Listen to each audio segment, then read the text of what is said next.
Hello, everybody out there. I hope some people are there because it's 22 in the evening in Germany. I know you are not very up right now, but I have Benebell Wen with me here, and she's a very busy person, and I take what I can get time-wise. Hello, dear Benebell. Hi, Kirsten. Nice to see you. Nice to talk again. Yes, I don't know. It's quite a few years that we Been talked with each other. It was during Corona times. pre-COVID. Was Yeah, pre-COVID, right? yeah. No, it was during COVID, Oh, it was during but in COVID. the quite in the beginning of COVID. It must have been 2020. Yes, I think Mm. so. And we had a really nice chat. My technique stuff was not so good then, but now I'm quite set up for talking to Very people. fancy, I have to say. Yes. And yeah, I don't know whether I need to introduce Benebell to anybody. I doubt it because you are all over the place. You are the busiest and most productive tarot reader I know in the world. Um, well, you are. And you're not only a tarot expert, but also an astrology expert, an expert for magical stuff, and also fun, which is quite astonishing.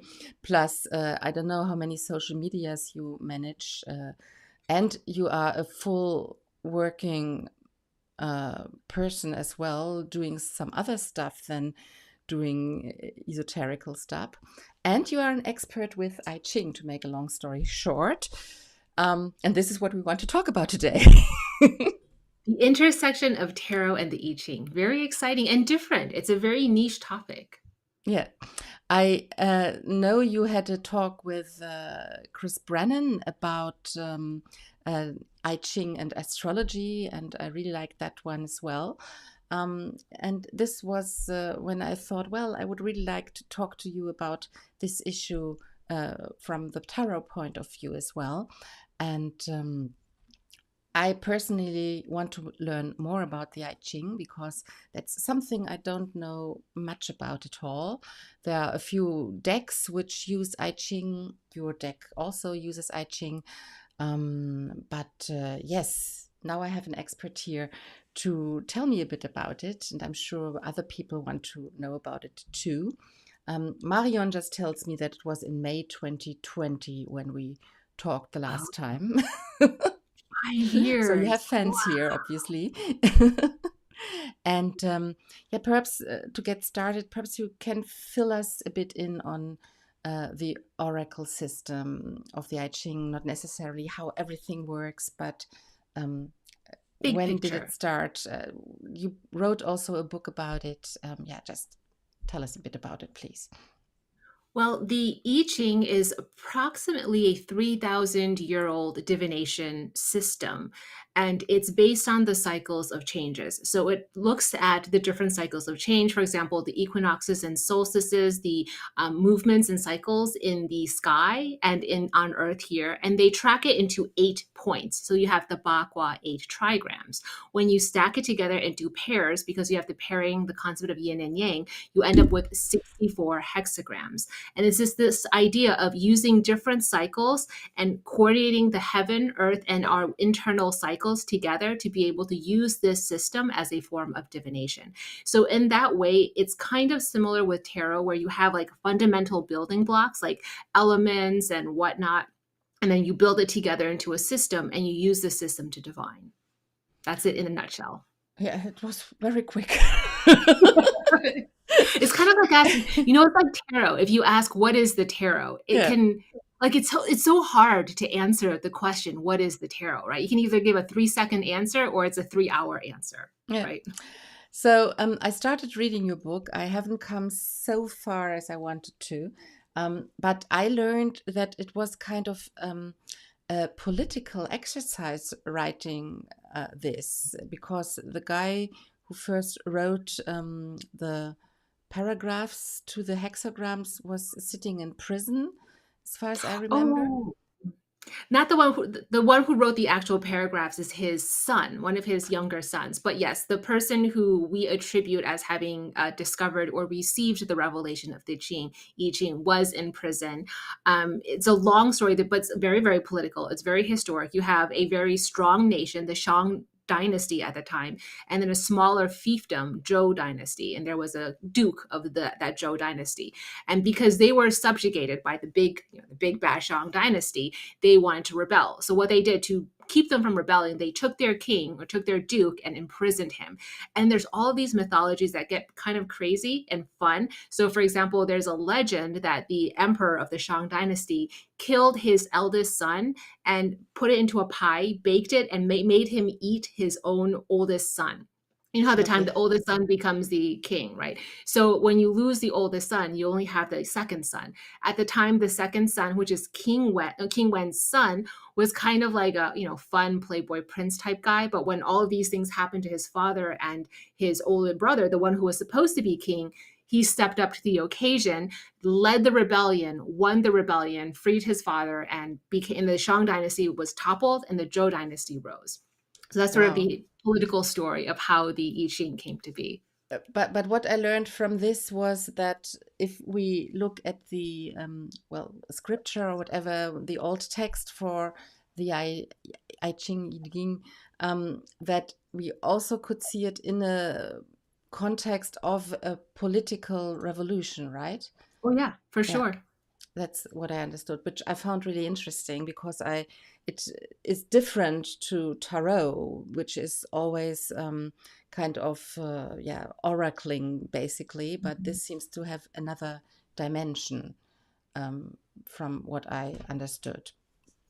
And So historically, it was used by political advisors to advise the king on geopolitics, on how to rule the kingdom. So I think you can't deny that at least historically it was folded into politics and government. yeah, but people used it for 3,000 years, you said, as also oracling. Yeah, Okay. so it ended up, I mean, of course, over 3,000 years, everything changes its use and purpose. So, of course, it evolves over those millennia, and people use it to read about love and romance now, weight gain, friends. But you can also use it in an occult way as just like the tarot, really. Some people use the tarot to be able to, as mediumship and channeling ancestors, gods, spirits, and whatnot. And then other people approach tarot from a psychological perspective. I Ching became the same way. It became something that was baked into philosophy. So you do have people who take out the divination and all the mysticism and just look at the I Ching as a philosophical text. And that's perfectly okay as well. So before we look at these eight levels you were discussing before, very quickly, um, um, tarot, about 500 years of history. How did they come together at all, or did they come together at all? Do you know about this history? This was something I was extremely interested in and wanted to find out more about. So there were other occultists around the 17th and 18th century that started talking about the I Ching in the context of Western occultism and seeing crossovers. And I mean, the earliest actually would be Christian mysticism and Catholicism and the I Ching. A lot of people drew connections between the I Ching and Christianity, which is actually the greater foundation of the two religion crossovers. But Eliphas Levi talked a lot in his book, Transcendental Magic, about the I Ching, the eight hexagrams, and this I Ching system that the Orientals use. And then in terms of actually, oh, so go ahead, question. So uh, when did the I Ching at all? When was it at all known in Europe? Because people, do you know this? We have from the 1700s. So there was a spike in popularity in the 1700s where you even had the Pope. There was a copy of the I Ching sent to the Pope, and there was a lot of discourse and debate over whether or not the I Ching aligned with Christianity or went against Christianity. So there was a big debate over that, and you did see a lot of people being interested in the I Ching. There was an example of I think was it Leibniz. I forgot what his first name was, but he's attributed with inventing calculus. He was known to have a copy of the I Ching, and he saw a lot of correlation with mathematics, which eventually became calculus and the I Ching system. So it was known in the 1700s, was at least popularized during that time. Was it known earlier than that? I suspect yes, but I didn't really deep dive into the research. I don't have the historical texts for that. But 1700s definitely popular by then. So the connections between Europe and uh, China were already moving along quite well at that time. Okay. I Sorry, think my even history earlier is than not very that, good but yes. about this. Sorry. Oh, sorry. I didn't hear what you just said. My apologies. I don't know much about the history about Europe and China. When did they Ah, start meeting up, basically? So I guess it has to do with Marco Polo or something like that. Or I'm very bad with surprisingly, this. no, well, it is true. Much earlier than Marco Polo, but it was very difficult to travel. Mm, So I think they knew about each other vaguely, but I think the information was obviously a lot of misinformation, a lot of mythology. And Marco Polo obviously opened the doors of trade and made it a lot and streamlined that a lot more. So that's really when you see a pivotal point in the trade and cross-cultural exchange between East and West, for sure. okay. I just watched Shogun, which is not China, obviously, Oh. but it looked very complicated these times. So, so Marion tells us it was Gottfried Wilhelm Leibniz you mean? Yes. Yes. Thank you. That's correct. That is the So correct name. I only remember the last name. Everything in the beginning was like blinking out. So thank you. so we're back on track. Please continue. Sorry about that. None, not at all. Um, so I think in terms of when we peg somebody sitting down and trying to assign the two systems to each other, reconciling them, saying, okay, you have these cards in the tarot, these hexagrams, the I Ching, this goes here, this goes here, making the assignments. One I know most about that most people are familiar with that became popular was Aleister Crowley. Whether anybody did it before Aleister Crowley, I'm not sure. I think that's a really interesting conversation to be had, whether that became popular. So he was kind of the first that is most well known for systematizing the two. And he also connected it to the Kabbalah. And there's a lot of great arguments for connecting Kabbalah, tarot, and the I Ching. There's a lot of ways that if you reduce it to the common denominator, they mix. So, for example, in the Kabbalah tree of life, you have the 10 Sephiroth and the 22 paths. So you have the 32 paths. That's sort of the concept of the Kabbalah, the 22 plus the 10. 32, if you double it, again, the pairing, the yin and yang, just like how I Ching gets paired, you get 64. So you could probably, in theory, assign two hexagram to each of the 32 paths in the Kabbalah. And then the 32 paths in the Kabbalah creates that cube of space that people always talk about in Western occultism that is the tarot. The entire tarot architecture can be put into the tree of life as the cube of space. So there's all of these ways that people who like to deep dive into all of the intricacies of it can see a lot of correlation. Later on, I think in the 70s, the Heindel tarot that Rachel Pollack worked on, I think was another one that had a much more complete system. Heindel and Pollack went in a very different direction for the correspondences of what links to what, but they also made a concerted effort to find correspondences between the tarot and the I Ching. Are you And so right? those are the two most popular. I forgot about this. Yeah, there's the I Ching on it as well. I have to look it up again. So they followed a different path than Aleister Crowley.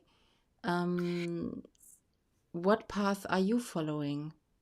My own. So I did something very different. So how Aleister Crowley did it, I think it was so what in the tarot, you know that book T or the book Thoth, he attributed the 16 court cards to 16 hexagrams, and that's all he did. And then somewhere else where he wrote about the I Ching again, he said something vaguely about how the Deccan rulers, you can go with the Deccan rulers like the sun, the moon, or whatnot, and then correspond it to the trigrams, those 8, and then he made correspondences into the I Ching, but they didn't always, like, it was just very, like, it didn't really work. It almost feels forced, and most people would acknowledge it feels forced. I can't remember how Heindel did it. I think it was the pip cards. So Heindel and Rachel Pollack did the I think it was either the ace, no, twos through tens, So in every one of the four suits, just the pip cards, twos through tens, and then assigned, I think it was about Yes, 36 of the tarot cards to 36 of the I Ching hexagrams. But remember, there's 64. So exactly. both systems, it's not perfect, right? It's not a perfect reconciliation of the two systems. Well, it never is with these systems. But you said you follow your own. Um, Yes. should we perhaps look at the one of the graphs I picked up so we can Yeah. discuss it better? I think it's Thank you so easier much for for preparing for that. I was like, yeah. how am I going to explain this without visuals? I was going to be like using my hand. So So thank you for having visuals. yeah, I'm trying hard to set everything up for me also to understand. This is your deck. We're going to talk about this later. But is this a good one to start talking about Yeah, it? this is how about let's use the other one? There was one with Um, some yellow colors. Yeah, yeah, that that's one. that one. I think this one's probably the easiest one to work off of. Okay. So this one I think now is, in my sense, I think it's more perfect because now all 78 tarot cards are accounted for. And not only are they accounted for, but mathematically there's symmetry. So in every single one, as you can see, every single trigram is assigned to two major arcana, two court cards, and then the one, two, three, and then five of the pip cards. So I feel like it's a lot better aligned. And then you have six in access, but there's the idea of Xuan mystery, which is very hard to explain, but I get into it in my I Ching book if anyone is actually really interested in this subject. But it's this idea of the mystery. The hexagram is six. The Seal of Solomon, the idea of the six is very important in both Jewish mysticism, Western occultism, and also in Eastern occultism. So that's the reason for the extra. And also, if you look at those, for those who know tarot architecture and some of the esoteric aspect of tarot, the six is keys 1 through 7, which is the ends of the first septenary, 8 and 11, which is the 8 and 14, which is the ends of the second septenary. 11 is the center, right? The center of that. And then you have 18, which is the center of the third septenary. So if you look at it, it becomes its own kind of a tree of life. Like there is its own architecture that's symmetrical. So that's the reason I did this particular correspondence system. I think it makes more sense to go to the common denominator, which is the 8 trigrams that correspond into the 4 elements, rather than try to use the 64 hexagrams and try to superimpose it into 78 tarot cards. So if I look at this chart, we have the 8 hexagram, trigrams you were talking about before, and perhaps we can look at these on a more basic level. So it's heaven, lake, fire, thunder, wind, water, mountain, and earth. And are these the same as elements in the? Can they be attributed to the 4 elements we're using in the Yes, they tarot? can. Because you have the eight, so they divide into four groupings or four pairs. So you have heaven and lake, and both of them correspond with the Wuxing five changing phase metal. So here I work with air. So heaven and lake correspond with air. And then fire and thunder correspond with fire. Wind and water correspond with water. And then mountain and earth correspond with earth. And so you have the 4 elements, which correspond with something that we talk about in Chinese metaphysics, which is the 4 faces of God. So this idea of something four fixed, right? 4 elements. You have that in Western esotericism. We call it the 4 faces of God, Shang. So I thought that kind of worked a lot better than any other system. So that's the reason I work with these 8 trigrams as the correspondences. But why is lake not water and wind not air? So that's really interesting. When we say lake, it's not just the water. So lake is it's marsh, and so it's actually muddy. And when we say lake, it's also corresponding with west, which is like a warrior energy. And so when we talk about what the trigram lake means and what it symbolizes, it's not always per se like the water lake that we think of from a natural perspective, but it has to do with like warriors, and it has to do with like that fierce energy of the warrior class, which is why I thought that makes more sense with the swords. Wind reminds me of water in the sense that water and wind, from a metaphysical perspective, like they go with the flow, right? Like it's malleable, and they kind of fit into whatever container you put it into, or they kind of take on the shape of whatever is around it. They themselves do not hold their own shape per se. So that's why I thought that made a lot more sense from a metaphysical perspective. And talking about the symbols, on the top we have the Chinese symbol for this word, I guess. Mhm. I have Yep. to trust you there, but but the trigrams, they are how do you call this long and short thing? Has it a Oh, special name? well, the long one is just called yang, a yang line, and then Yin the yang, of broken course, one yeah, is of called course. yin line. Sorry about this. I know this actually, but I forgot. So, how does this come to pass? For example, that heaven has three yin and earth has three yang lines. So heaven gives, right? Like heaven, like everything we have, we receive from heaven. So this idea of heaven is the assertive, most active energy. And if you want to get really gendered, back in the time, like superior, right? Like it's the Of course. masculine energy is superior, feminine energy is inferior, whatever. Okay. And so there's this idea of this like heaven is father, right? And then earth is mother. So there's that aspect to it as well. But it's this idea of yang is giving, is active, whereas earth, yin energy is receiving. And so that's the reason anytime it's about passive or receiving, you're going to see a broken line. And anytime it's about giving, radiating, or emitting out, expansion, is going to be the solid yang line. Okay. And then the other trigrams, they have sometimes broken, sometimes straight lines. Can this be explained as well, or is this just arbitrary? Yes. So it can be explained, but people have different explanations. So depending on which philosopher you talk to, they have different perspectives on why the lines are what they are. The short answer is they believe it follows, if you think about it, the equinoxes and solstices, and you plot it around the cycle of seasonal changes, they correspond kind of with weather, with the temperature. So that's one explanation. Another, for example, when you look at fire, there's this idea of it's hot and so it's active on the outside, but the center of a flame is hollow. That's what they say. Or this idea of you need to have you need to have some kind of a hollow or air for flames to be really, really big. Without that hollow, flames cannot get very, very large. So there's all of these sort of little ways that people explain it. And then the mountain, they believe the mountain is hollow. One of the reasons we thought mountains were hollow on the inside was because mountains were the gateway into the underworld. So you climb up a mountain, you go down the mountain to enter or access the underworld. So it must be hollow. So that's another mythological or legendary explanation for some of why the trigrams are what they are. But it gets really, really intense and deep in terms of the symbolic correspondences. Are you explaining this in the book? I haven't gone that far. I repeat what other people say. So what I did was I cited a couple of different philosophers or different thinkers in Chinese history who said what they believed the different trigrams meant and why the lines were what they are.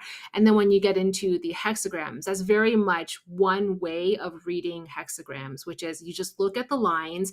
So, broken lines mean something, the solid lines mean something, and so they will read almost like scrying. They'll scry into the actual physical, literal shape of the hexagram and talk about what the meaning of the hexagram is based on the literal physical shape of the broken and solid lines. So it's absolutely a way of interpretation. I'm really impressed that from just these three lines, you can start such a philosophical discussion because I really like this idea about the fire and the mountain. Gives me a lot to think. Thank you for that. Um, so if you go down each column, this means that the Fool, the Empress, the King of Swords, etc., is all connected to heaven according to your system. And Right. This is 100, yeah. And just to make it very clear, it's my own yeah, system. yeah, No right, no wrong. This is just how I find correlation between the two systems. sexy. I'm just trying to figure out whether this is 78 cards we have there. Yes. So one, 2, 3, 4, 5, 6, 7, That, 8, 9. So if you do 9 times 8, that's 72. And again, 72 is a significant number yeah. when we talk about Western occultism. Then you have one, two, the six. So 72 plus the six, which are the Xuan cards. That makes the 78. Are you using the Kabbalistic angels then as well for this? I Because haven't done that, like in terms of assigning the Kabbalistic 72 Shamharash to the 72 cards, but you could 100% do it. yeah, So somebody with more knowledge in the angel system should definitely do it. yeah, because I just talked a few weeks ago to Travis McHenry, and he's very much He's into awesome. these angels. So Yeah, this would be quite a nice idea. I think Okay, so. so this is your system, and everybody who's watching or watching later can try to follow up this system. It's an interesting explanation, and this is the idea you put into your own tarot deck. We found Yes. this idea in your own tarot deck because it might be even easier to switch to that then.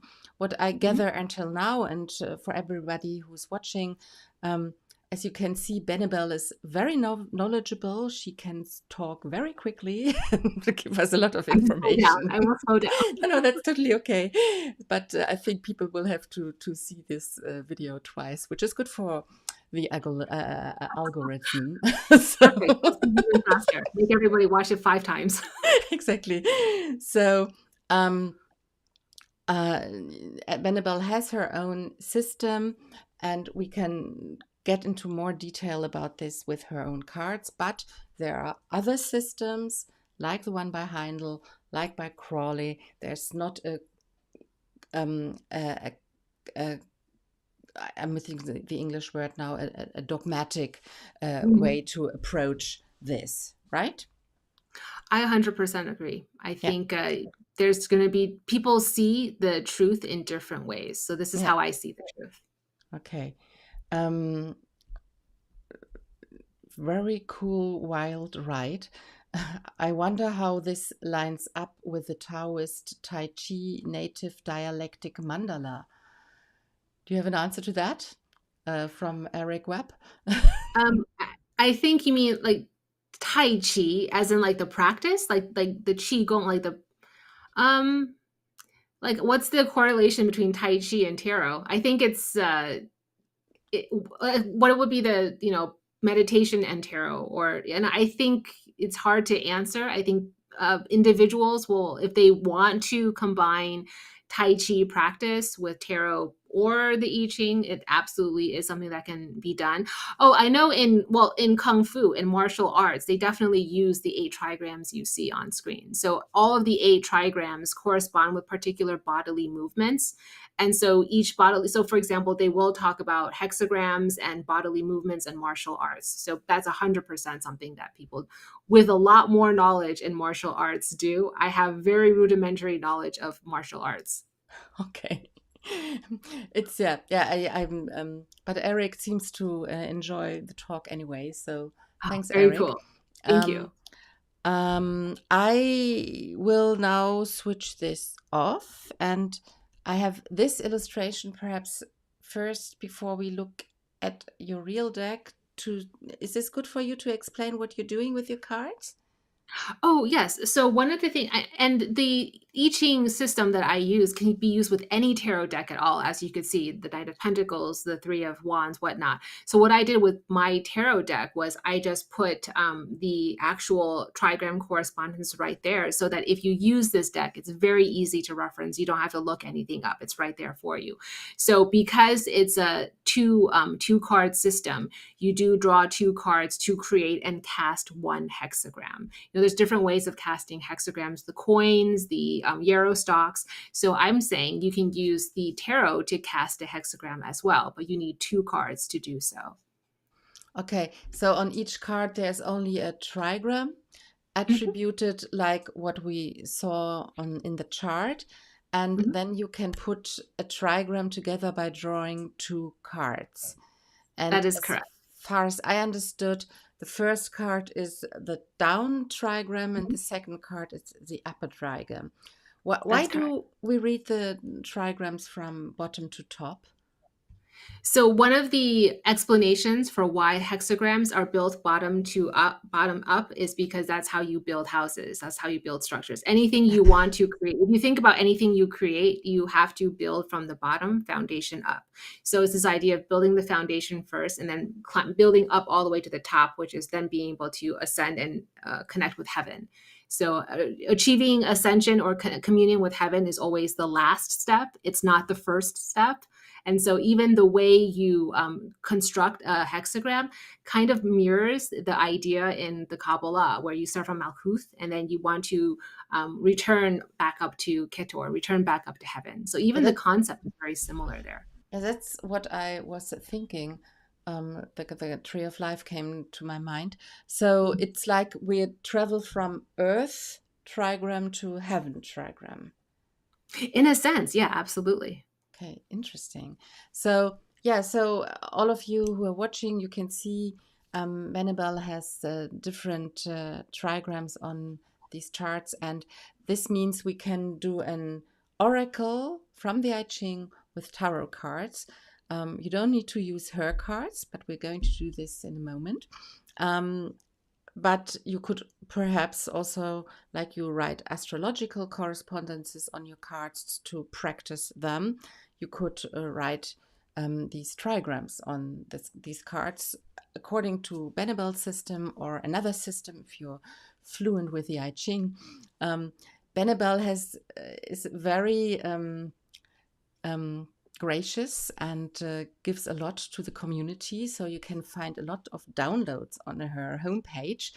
And I think all what I'm showing you here, you can also find on her homepage and download the charts as well if you want to work more with them.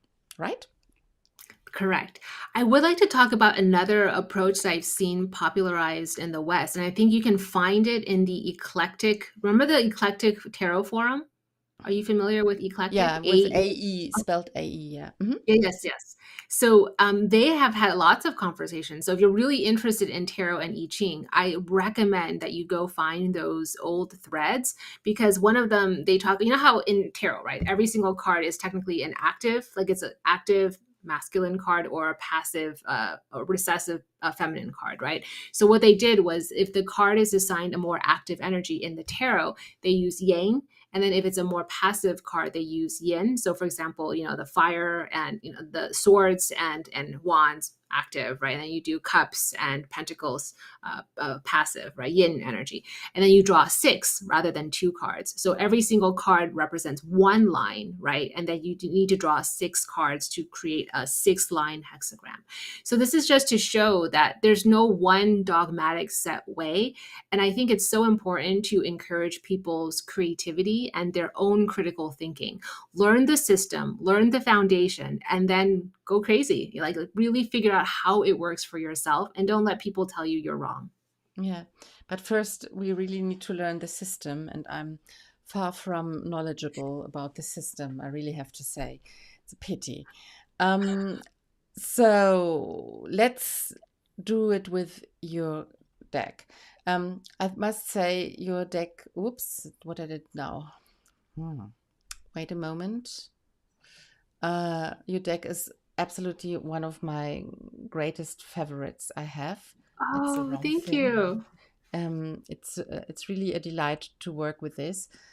People have asked me when you're going to do another deck, but I think it's we still have to wait some time for the next edition, right? The Atea. Not the addition. I think I'm done with the Spirit Keepers Tarot. Okay. So if I do another reprint, that's going to be maybe 5 or 6 years down the road. We don't plan on doing another reprint for a very long time. So it is Okay. very, very officially out of print until the future. I But got one. I'm working on the Atea. You know the Atea tarot system Yeah, of that's course I not know. so yeah, it's not so popular in the English speaking world. I know it's very popular in the French speaking world, obviously, but like in the American on the American side, you don't really see that many, reconstructions of the Atea. So that's what I'm working on. I know, but when will it be finished? That's $1 million question. I have no idea. I wish I knew when it would be finished. When I start working on it, I have to Hmm. get back into working on it. I'm only about halfway done with the illustrations. Yeah. You can put me already on the list for buying it because I really Oh, want it. We just did a talk on Iteya. Very interesting person as well. Yeah, and isn't he? I Right? really would like to have your deck because you render stuff very lovely. Well, I'm sure you know her deck. What do I have here? The Archangel of Mysteries. Quite befitting. um, King of s- Pentacles for those who need the, correspondence. So that's the King of Pentacles, King of Discs, and then the correspondence is Earth, the trigram Earth. yeah, and there's so many hints on every card. There's a very big richness on of symbols from all over the world. And every time I look at one card, I really learn more. You are very creative. I really have to say this. I don't know how you do it. I wish. I, I think your day must have 48 hours at least. It's really impressive. So, if I would do a reading, we can do this just right now, and we have. I would just draw two cards in Mhm. order to ask a question. Um, would I do it like this or? Absolutely. It's just, proceed with the tarot reading, but first draw the card number one. However, you just like you would any tarot spread, right? So just Okay. prepare and draw card So number I one, just and do we'll something for the spring. for spring. Yeah, it's spring equinox. Exactly. So what's spring? What has spring in store for us? What has So spring brought for us? this is the Perfect. first card, So turn and it over. Let's take a oh, look. already turn it over. Okay. That's how yeah. So this is thunder. So now you know that the correspondence on the bottom is thunder. And then you just make a note of that. And then you also read the Six of Wands. So, just like a regular tarot reading, you do a two-card tarot reading. The first card that we pull is the Six of Wands. Now, to add the extra layer of the I Ching reading, we just look at the trigram assignment or the trigram correspondence, which in this case is thunder. We make a mental note of that, and then we continue. Okay. And we draw a second card.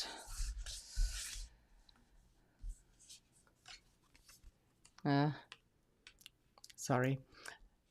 We have the Very Two of nice. Swords. Unique. Let's So then two of swords is not bad. I don't always I think it's a very interesting card. But what I love is if you look at thunder corresponds with the springtime. And so you begin with this idea of fire growth, right? And then you have thunder, which is a spring trigram. Then you move into the two of swords. So the first level of reading, how I would do it is you just do a basic two-card tarot reading. I like to do elemental dignities, for example. So, for example, fire and air, they amplify and expand each other. So, this is a very positive thing where something is being expanded, or the alchemy is toward positivity. Like there's going to be some kind of a sum is greater than the parts. If the elemental dignities were debilitating, where they weaken each other, for example, air and earth, then you would talk about how there's a clash or a conflict or an opposition that's keeping people in a stalemate. So in this case, I see this as pretty positive, but maybe because of that two of swords at the end, there's this idea of it's very positive, but almost too much frenetic energy that you don't even know which direction to go in. Have you ever been so excited with so many possibilities and choices that you become overburdened with choices that you don't end up knowing which way to go? So that's sort of the vibes, right? The energy of Six of Wands plus Two of Swords. yeah. Um, Interesting. I would just see two people sitting on on chairs or whatever, and one is quite directly looking at the other is totally introvert. I don't think Mm, Two of Swords is bad, but I think the connection between the two of them I didn't like so much, because I just want agree. to get things going now. I'm so pissed off with the last few months. So sorry about that. Just 100% agree. I just want some stability, and this looks again like stop and go for me, just Mhm. from the first impression. But as you said, they work well together.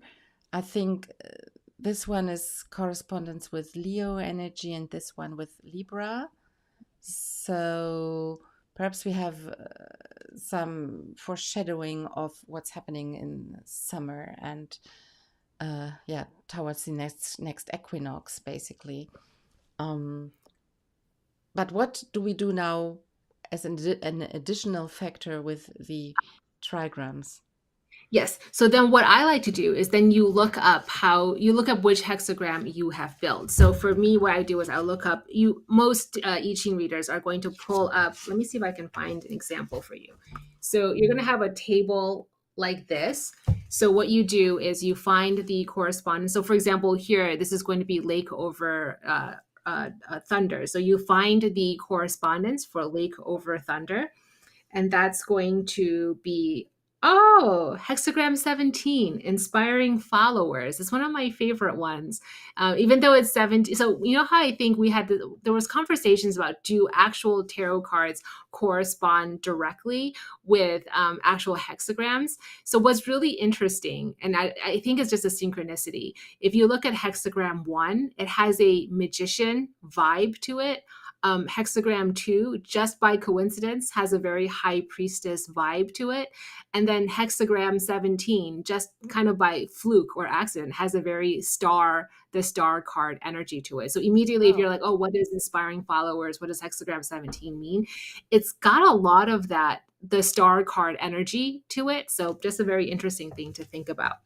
So then what I do is then you just go into any book of changes that you have, and you look up hexagram 17.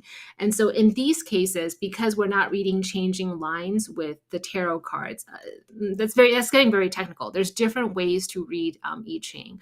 One thing is to cast hexagrams in a way that you create or potentially create changing lines.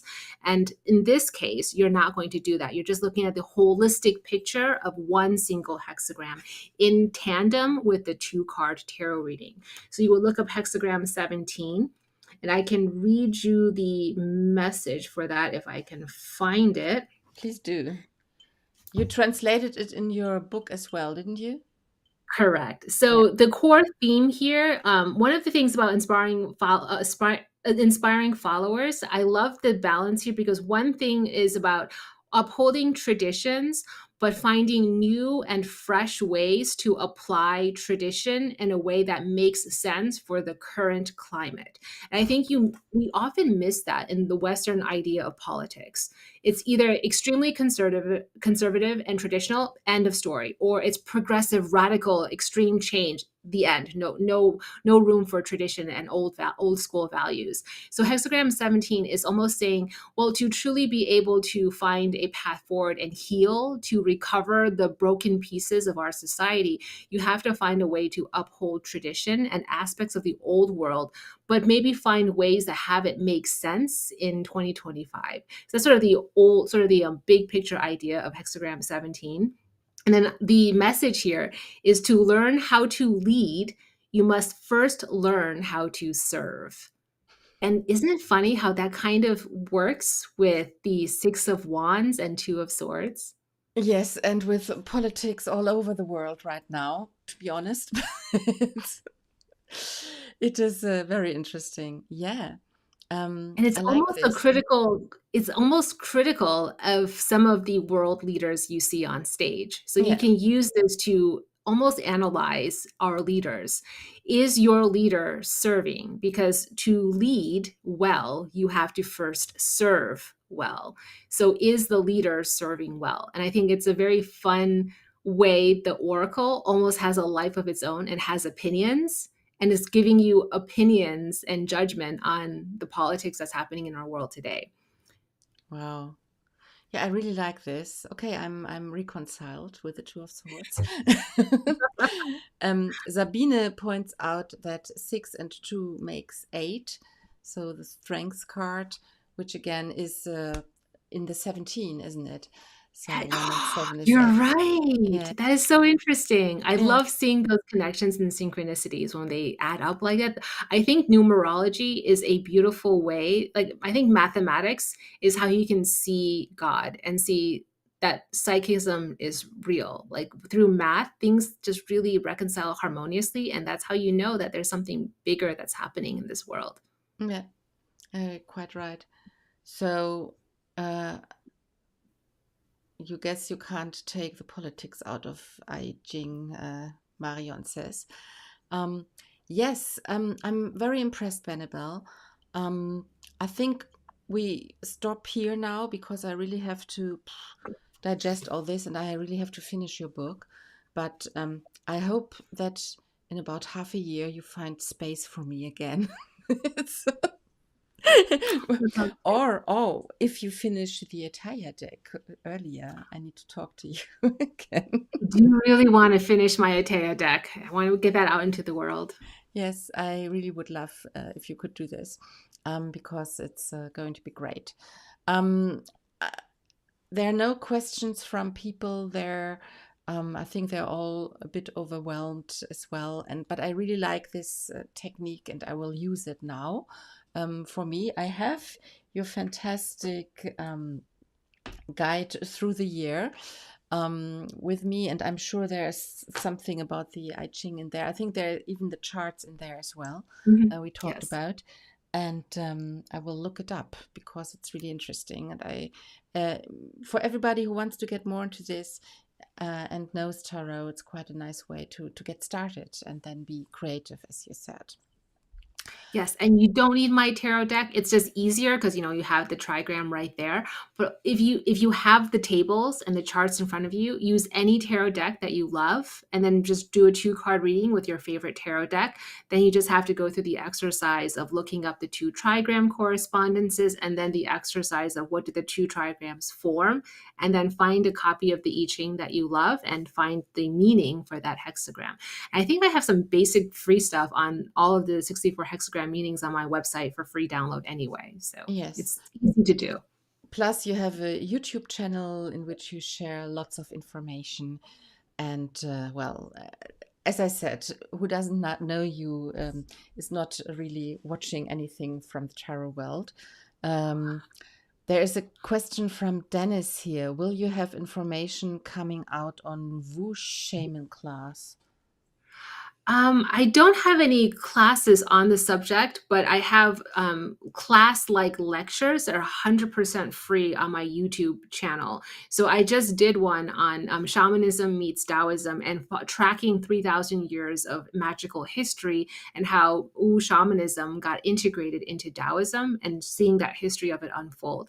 It's about a 1 hour free lecture with a download. You can download the notes, all the outline notes and the citations that I use to do the research.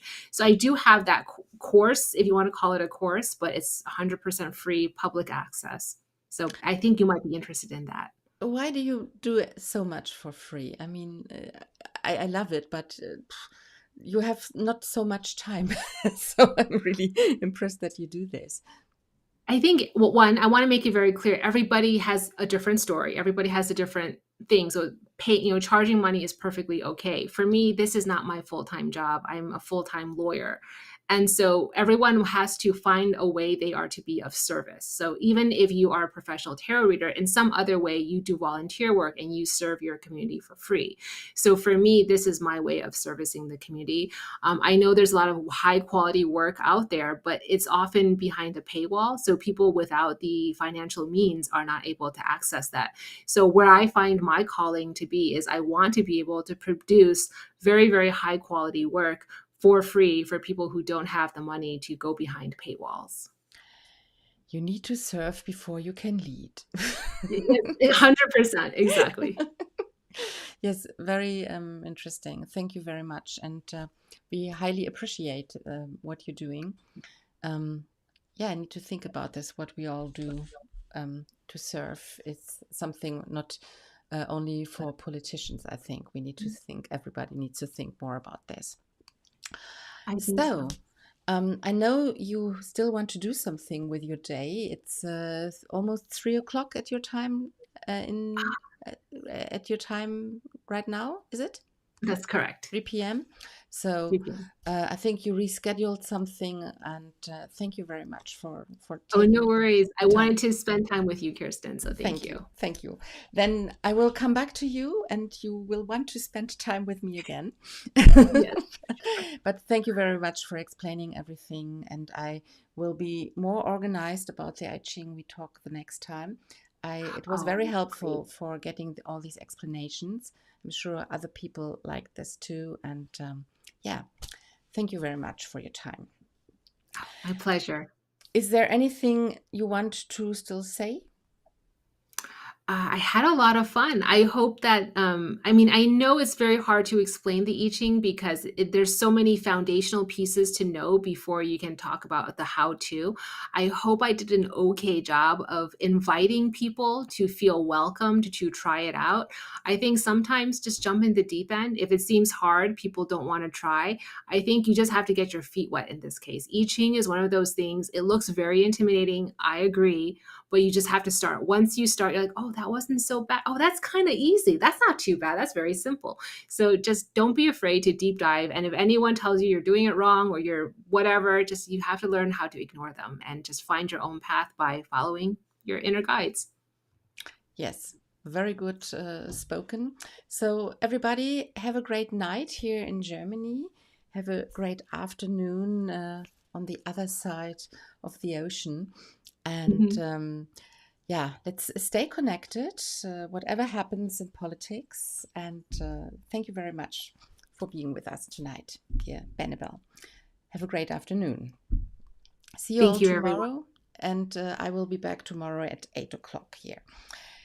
Bye then. Whoops, that's the wrong one.